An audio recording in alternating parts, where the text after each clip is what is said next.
রাজা, জ্ঞানের রাজা, রসিক রাজা।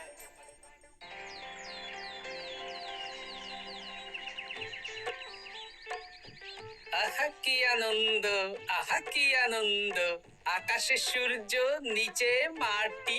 আহা কি আনন্দ, আহা কি আনন্দ, আহা কি আনন্দ।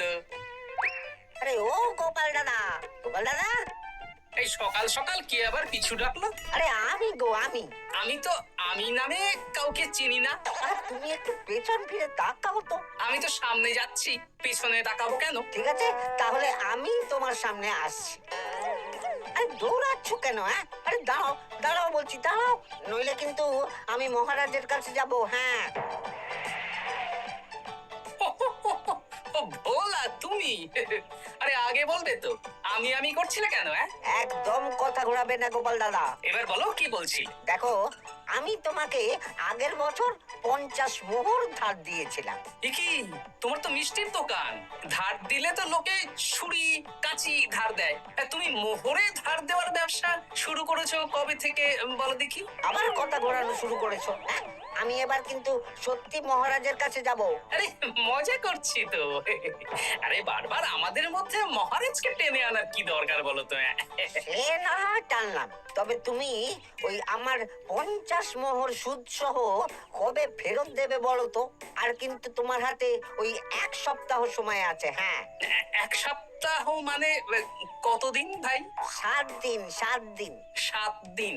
আচ্ছা 7 দিন মানে কত ঘন্টা? 24 গুণ 7, মোট ওই 168 ঘন্টা। ও, অনেক সময় আছে।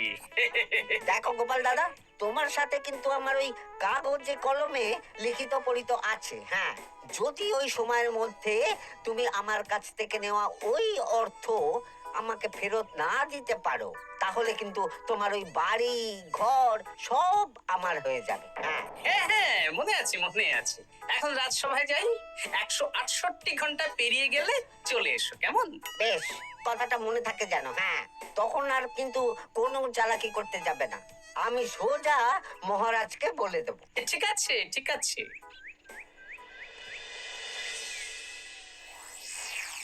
দেখুন মহারাজ, নিজের চোখেই দেখুন, সবাই হাজির, শুধু গোপাল ধা। সত্যি গোপাল ইদানিং আবার দেরি করে আসা শুরু করেছে। ওকে আচ্ছা করে ধোলাই দিন, তাহলেই চলে আসবে। কাজের কাজ তো কিছু করে না, শুধু বসে থাকে, তাতেও এই। যা বলেছেন মন্ত্রী মশাই। আমার মতে গোপালকে রাজসভাতেই বেঁধে রাখুন, তাহলে আর বাড়িতে যেতেও হবে না আর দেরি করে আসবেও না। রোজ রোজ গোপাল করে রাজসভায় আসতে দেরি, তাই এবার তার পায়ে পড়াতে হবে দেরি। এই তো মহারাজ চলে এসেছি। আর বলবেন না, রাস্তায় ভোলা মহারাজ চেপে ধরছিল। থাক, আর অজুহাত দিতে হবে না। নেহাত ভাগ্যের জোরে এই রাজসভার চাকরিটা পেয়েছিলে। মহারাজ ভালো মানুষ, তাই তোমাকে পুষছেন। আচ্ছা আপনি কি বলতে চাইছেন কি?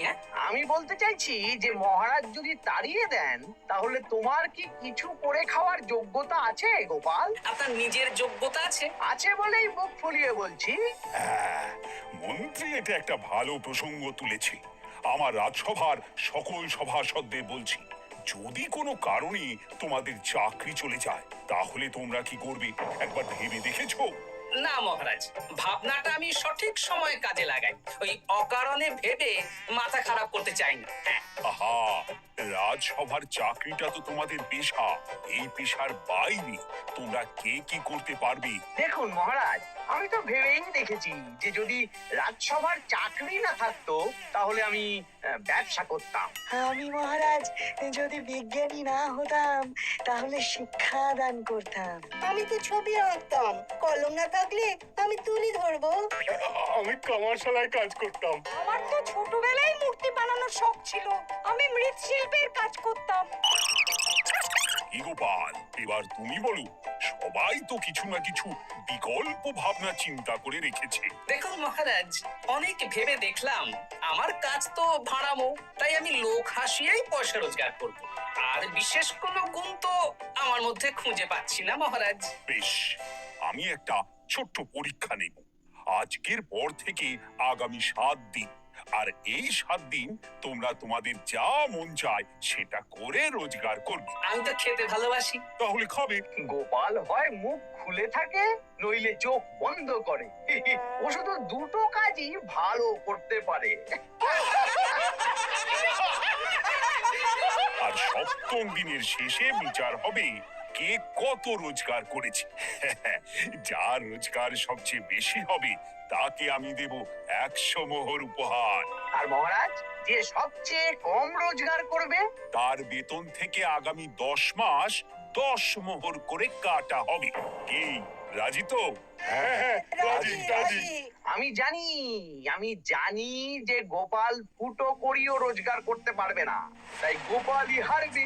বেশ, আর যদি অন্য কেউ হারে? তাহলে আমি নিজের বেতন থেকে তাকে আগামী 10 মাস 10 মোহর করে দেব। ব্যাস, এবার তোমরা কাজে লেগে পড়ো।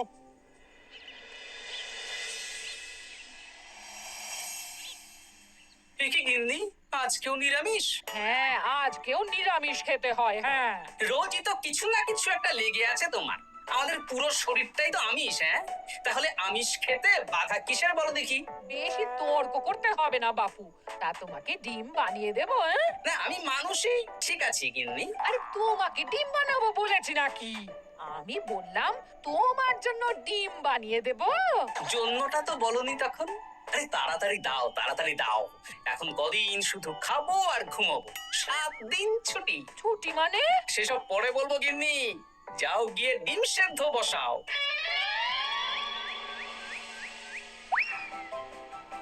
আরে করছোটা কি? বাড়িতে যা মোহর আছে সব তুলে কোথায় নিয়ে যাচ্ছ? আড়ত বাজারে। কেন কেন? তুমি আড়তে গিয়ে কি করবে? আড়তটাই কিনে নেব। কেন? তাহলে খোলা বাজারের সব ব্যবসায়ী আমার কাছে আসতে বাধ্য হবে, আর আমি ভালো মুনাফা রেখে সব বিক্রি করব। এ কি? রাজবাড়ি সুখে চাকরি ছেড়ে দিলে নাকি? না না না, এখন 1 সপ্তাহ ব্যবসা করে মহারাজের কাছে আমার যোগ্যতা প্রমাণ করব। সব পরে বুঝিয়ে বলবো। হ্যাঁ, আমি আপনাকে সব শিখিয়ে দেব। তাহলে ভাই ওই আগামীকাল সকাল থেকে কাজে লেগে পড়বো, কেমন? তাহলে বুঝতে পারলেন তো যে কি করতে হবে? হ্যাঁ হ্যাঁ জমিদার মশাই, কবিতা লেখা যেমন আমার পেশা, তেমনি চিত্রশিল্প আমার নেশা। তাহলে তো আর কোনো চিন্তাই নেই। আশা করি খুব সুন্দর ছবি আঁকবেন। আপনি 1 সপ্তাহ পর এই মন্দির চিনতেই পারবেন না। এই নিন আপনার জন্য 50 মোহর অগ্রিম। মন্দিরের চিত্রকলা শেষ হয়ে গেলে আরো 50 মোহর দেব, ঠিক আছে? বেশ।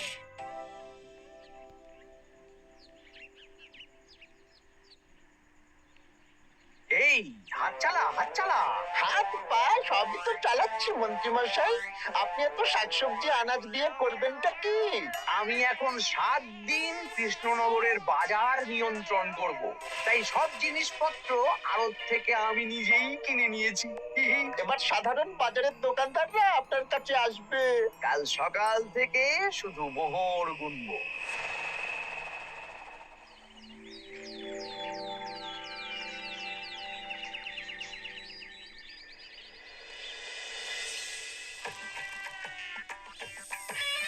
আরে এত বেলা হয়ে গেল, আর কত পড়ে পড়ে তুমি ঘুমোবে?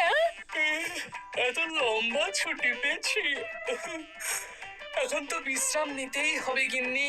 কিন্তু পুকুর ঘাটে গিয়ে তো আমি অন্য কথা শুনলাম। তুমি আবার কি শুনেছো? তোমাদের মহারাজ নাকি বলেছেন আগামী 1 সপ্তাহ তোমরা সকল সভাসদেরা ওই সকল সভাসদেরা নিজের ইচ্ছে মতো কাজ করে রোজগার করব। আমার কাজ তো ভাড়ামো করা, তাই ভাড়ামোর সুযোগ এলে সেটাই করব। কিন্তু যদি সুযোগ না আসে, তাছাড়া যার রোজগার সবচেয়ে কম হবে তার তো বেতন থেকে 100 মোহর কাটা হবে গো। এই খবর পেয়ে গেছো? বাবা, পুকুর ঘাট না পরনিন্দা পরচর্চা কেন্দ্র? হ্যাঁ, ওসব বাজে কথা বাদ দিয়ে কোনো কাজ শুরু করো, কাজ শুরু করো। এরকম গা এলিয়ে শুয়ে থাকলে ভগবান এসে তোমাকে পয়সা দিয়ে যাবে না গো। গোপাল দাদা, ও গোপাল দাদা, বলছি গোপাল দাদা, কি খবর গো? এই তো গতকাল তোমার সাথে কথা হলো, আজ একেবারে বাড়িতেই চলে এসেছো। তোমার যা হালচাল তাতে তো মনে হচ্ছে ওই কদিন পরে বাড়িটা আমারই হবে। আর সেই আশাতেই বসে থাকো। এই ভোলাময়রা এসেছে কেন গো? এসব কি বলছে হ্যাঁ? মা ঠাকুরুন, আপনার কাছে আর কি লুকাবো? বহুদিন আগে গোপাল দাদা আমার কাছে 50 মোহর ধার নিয়েছিল। সেই ধারের থেকে 5 মোহরা এখনো আমাকে শোধ করেনি। সে কি? হ্যাঁ? শর্ত অনুযায়ী যদি গোপাল দাদা আগামী ওই 6 দিনের মধ্যে ধার না শোধ করতে পারে, তাহলে এই বাড়ি আমার হয়ে যাবে। তুমি আমাকে এত বড় কথা লুকিয়ে রেখেছো হ্যাঁ? না, আমি বলবো বলবো করে বলা হয়ে ওঠেনি আর কি। এবার আপনি দেখুন গিন্দিমা কি করবেন। ভিটে মাটি ছেড়ে কোথায় গিয়ে উঠবেন দেখুন। ইগো, এতেও তোমার হুঁশ হয় না হ্যাঁ? ধুর, এই অযথা চিন্তা করো না তো, কিছু না কিছু একটা হয়ে যাবে।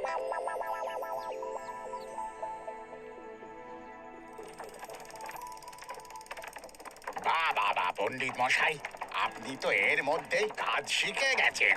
আমি তো ছোট থেকেই মাটির পুতুল বানাতে ভালোবাসতাম।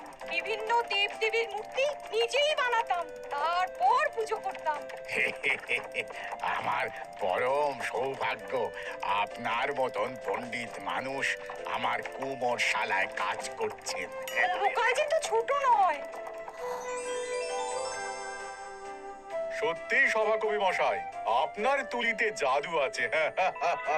কি সুন্দর কারুকার্য। সবই আমার মা বাবার দান। আমার বাবা খুব বড় চিত্রশিল্পী ছিলেন। উনি হাতে ধরে আমাকে ছবি আঁকা শিখিয়েছেন। বাহ বাহ বাবা।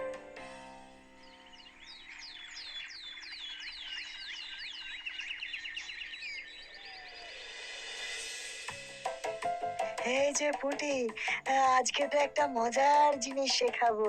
কি জিনিস? নয়ের নামটা তো তোরা পড়েছিস, হ্যাঁ, বল তো।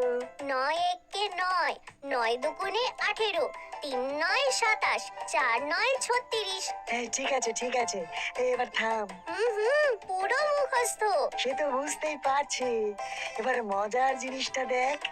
9 কে 9, 9 দুগুণে 18, 18 মানে কি? 1 10 8, হ্যাঁ, এবার 1-এর সাথে 8 যোগ কর, কত হয়? 9 3 9 কত? 27, 2-এর সাথে 7 যোগ করলে কত হয়? 9 36-এর 3-এর সঙ্গে 6 জুড়লে 9। আরে বাস, দারুণ তো। হ্যাঁ হ্যাঁ। সত্যি বিজ্ঞানী মশাই, আপনি কি সুন্দরভাবে পড়া বোঝান। এটা তো আমার নেশা।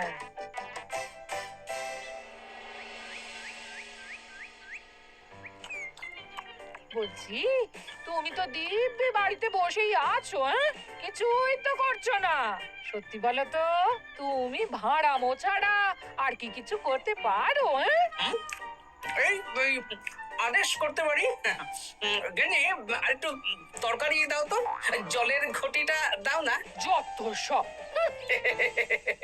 আচ্ছা, সত্যি তো ভাড় না হলে আমি কি হতাম? আমি কুমোর হতাম। মাটির কাজ শুনেছি খুব সোজা। যাই, কুমোর পাড়ায় যাই।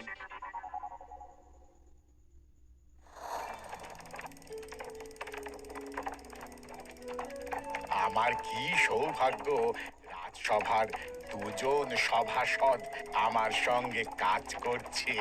আচ্ছা, এইভাবে ঘোরাবো? এই যা, হলো না। এটা কি মুড়ির মোয়া নাকি? দাও, আমাকে করতে দাও, তুমি অন্য কিছু করো।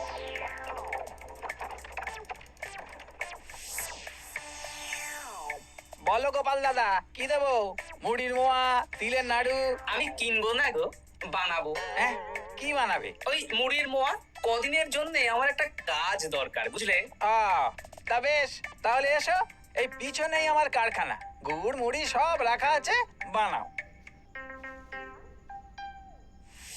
এই দেখো, এই যে গুড়ের হাঁড়ি আর ওই যে মুড়ির বস্তা। এবারে বানাও। বেশ। আমি তবে সামনে দোকানটা সামলাই।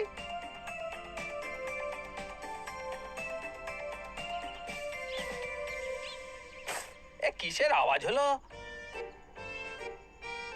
আরে আরে আরে, এ কি করলে গোপাল দাদা? আর বলো না, ওই গুড়টা ঢালতে গিয়ে হাঁড়িটা হাত ফসকে পড়ে গেল। এই তুমি যাও তো, তোমাকে কিচ্ছু করতে হবে না, যত সব বিপদ বাড়ানো।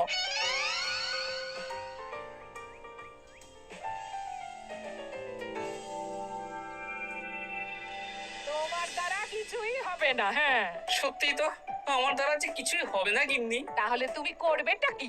এমন করে বলো না গিন্নি, সবারই খারাপ সময় যায়। আর খারাপ ভালো, যে সামান্য মুড়ির মোয়া বানাতে পারে না তার মুখে এসব মানায় না, মানায় না। এদিকে বাজারে সবজির দাম হু হু করে বেড়ে গেছে। হ্যাঁ, তাই দেখি বলি তুমি জানবে কি করে? কদিন তো শুয়ে বসে আছো, আমি তো বাজার দোকান করি।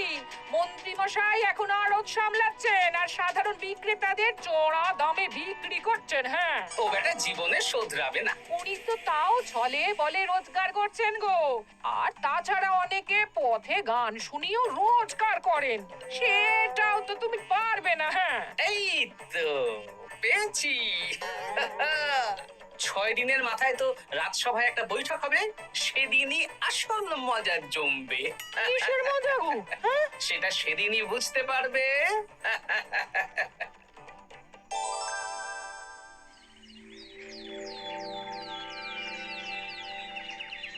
তারপর বলো, আজ তো ষষ্ঠ দিন, আজ অবধি তোমরা কে কত কত রোজগার করেছো? মহারাজ, আমি এখনো অবধি 200 মোহর। বাহ বাহ বাহ, আমি মহারাজ 15 মোহর।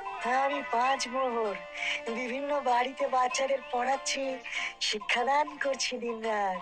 সেনাপতি আমি 10 মোহর পেয়েছি, আরো পাবো। আমি 50 মোহর অগ্রিম পেয়েছি, আরো পাবো আগামীকাল। বাহ বাহ বাহ, সবাই তো ভালোই রোজগার করেছো।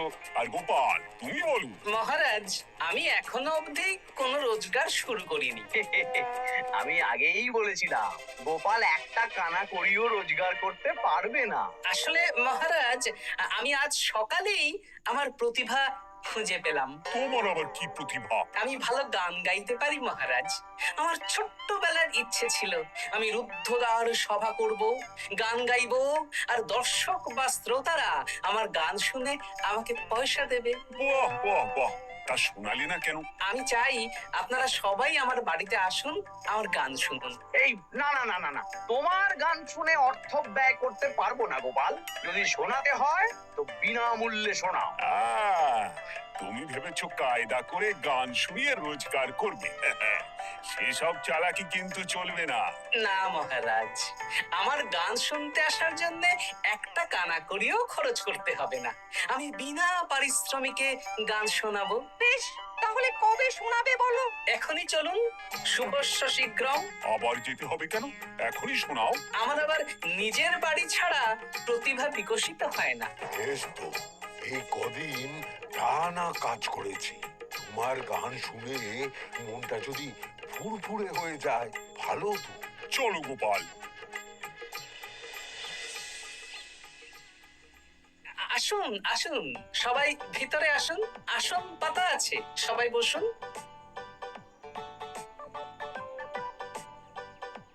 নাও, এবার গান শুরু করো। দাঁড়ান মহারাজ, আমার গান আমি বাইরের লোককে শোনাতে চাই না। কু কু বাবা, আবার কোকিলের মতন আওয়াজ করছে। কু।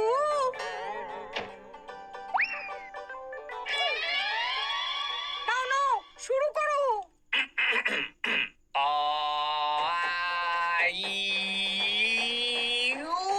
ওরে বাবা রে বাবা, আরে এত চিৎকার করছো কেন? থামো থামো থামো।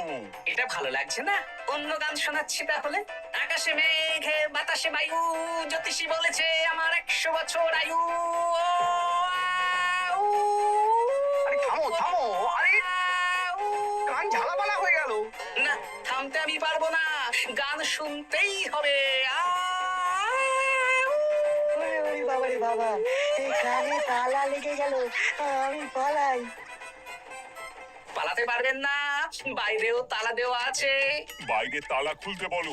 বাইরে বেরোতে হলে প্রত্যেককে 100 মোহর দিতে হবে। আমরা তো আগেই বলে দিয়েছি তোমার গান শোনার জন্য কোনো পয়সা দিতে পারবো না। এটা তো গান শোনার জন্য নয়, বাইরে যাওয়ার জন্য। আমার গান শুনতে আসার জন্য কোনো অর্থ লাগে না। গান শুনে বাইরে বেরোতে গেলে অর্থ লাগবে, জনপ্রতি 100 মোহর মাত্র। কি জ্বালাতন! হয় দিন, নইলে আবার শুরু করছি। থামো থামো। আপনারা কি সবাই দেবেন না এখানেই থাকবেন? এই আরে, আমার কাছে এখন 50 মতন মোহর আছে। আমার কাছে 5 মোহর আছে। সে আমি লোক পাঠাচ্ছি আপনাদের সবার বাড়িতে, পুরো অর্থ পাবো, তারপর সবাইকে ছাড়বো।